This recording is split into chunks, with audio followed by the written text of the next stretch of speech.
नमस्कार मंडळी, नवीन एका इंटरेस्टिंग व्हिडिओमध्ये सर्वांचं मनापासून स्वागत आहे। मित्रांनो, महाराष्ट्रातील संजय गांधी निराधार अनुदान योजनेच्या सर्व लाभार्थ्यांसाठी ही व्हिडिओ अतिशय महत्त्वाची आहे। मित्रांनो, दिव्यांगांचे पैसे लाभार्थ्यांच्या खात्यामध्ये जमा झाले। आता संजय गांधी निराधार अनुदान योजना असेल किंवा विधवा महिला पेन्शन योजनेचे लाभार्थी असतील, ज्येष्ठ नागरिक असतील, आजारी व्यक्ती असतील, या सर्व लाभार्थ्यांसाठी या ठिकाणी आनंदाची बातमी आहे।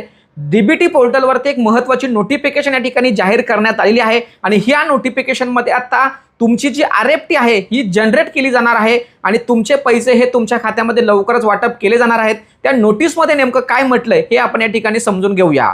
तर मित्रांनो, तुम्ही या ठिकाणी पाहू शकता, आपणास सूचित करण्यात येते की डीबीटी प्रणालीवर दिनांक 13 ऑगस्ट 2026 रोजी सकाळी 10 वाजल्यापासून ते दिनांक 14 ऑगस्ट 2026 रोजी 10 वाजेपर्यंत लाभार्थ्यांचे लाभ वितरण म्हणजे आरएफटी डिस्बर्समेंट करण्याची कारवाई करण्यात येणार आहे।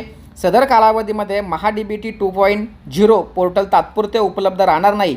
लाभ वितरणाची प्रक्रिया पूर्ण झाल्यानंतर पोर्टल पूर्ववत सुरू करण्यात येणार आहे, अशा पद्धतीची महत्त्वाची नोटीस या ठिकाणी दिलेली आहे। आता या ठिकाणी एक महत्त्वाचा प्रश्नचिन्ह निर्माण होतो, तो म्हणजे यापूर्वी दिव्यांगांसाठी अशाच पद्धतीची नोटीस आली होती, परंतु त्या ठिकाणी दिव्यांगांचं वितरण करण्याकामी ही नोटीस देण्यात येत आहे अशा पद्धतीचं स्पष्टपणे मेन्शन केलं होतं।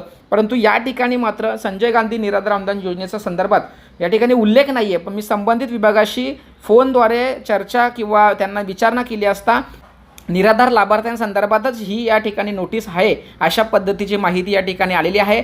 तर मित्रांनो, त्यांनी सांगितल्याप्रमाणे जर ही माहिती जर निराधार बांधवांसाठी किंवा ही नोटीस जर निराधार बांधवांसाठी असेल तर लवकरच आरएफटी जनरेट होऊन म्हणजे याद्या तयार होऊन आपल्या खात्यामध्ये 1-2-4 दिवसामध्ये हे पैसे येण्याची शक्यता आहे। सद्यस्थितीला अशा पद्धतीची माहिती समोर आले ती तुमच्यासमोर ठेवलेली आहे। महत्त्वाची व्हिडिओ महाराष्ट्रातील सर्व निराधार बांधवांसाठी उपयुक्त आणि महत्त्वाचे असल्या कारणाने त्यांच्यापर्यंत ही व्हिडिओ पोहोचण्यासाठी सहकार्य करा। भेटूया पुढील व्हिडिओसह, तोपर्यंत धन्यवाद। जय हिंद, जय महाराष्ट्र।